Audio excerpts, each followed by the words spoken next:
بسم اللہ الرحمن الرحیم۔ محترم ناظرین، السلام علیکم ورحمۃ اللہ وبرکاتہ۔ جمعیت علماء اسلام کا اجلاس، مخلوط حکومت میں شمولیت سے گریز کی تجویز۔ ڈان اخبار کی رپورٹ کے مطابق پارٹی ذرائع نے بتایا ہے کہ جمعیت علماء اسلام کی سینٹرل ایگزیکٹو کمیٹی اتحادی حکومت کا حصہ بننے کے حق میں نہیں ہے۔ یاد رہے کہ یہ پیش رفت اس وقت سامنے آئی جب گزشتہ روز جمعیت علماء اسلام کے امیر مولانا فضل الرحمن صاحب دامت برکاتہم العالیہ کی زیر صدارت سینٹرل ایگزیکٹو کمیٹی کا 2 روزہ اجلاس شروع ہوا۔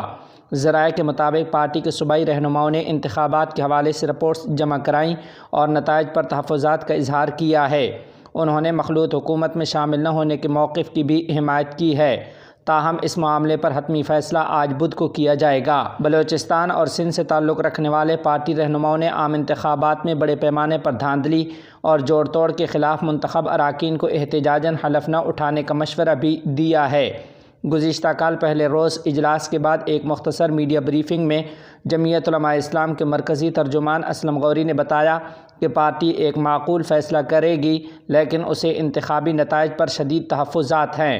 پارٹی ترجمان محمد اسلم غوری کا مزید کہنا تھا کہ سینٹرل ایگزیکٹو کمیٹی کوئی بھی فیصلہ کرنے سے پہلے انتخابات اور نئی حکومت کے ہر پہلو کا جائزہ لے گی۔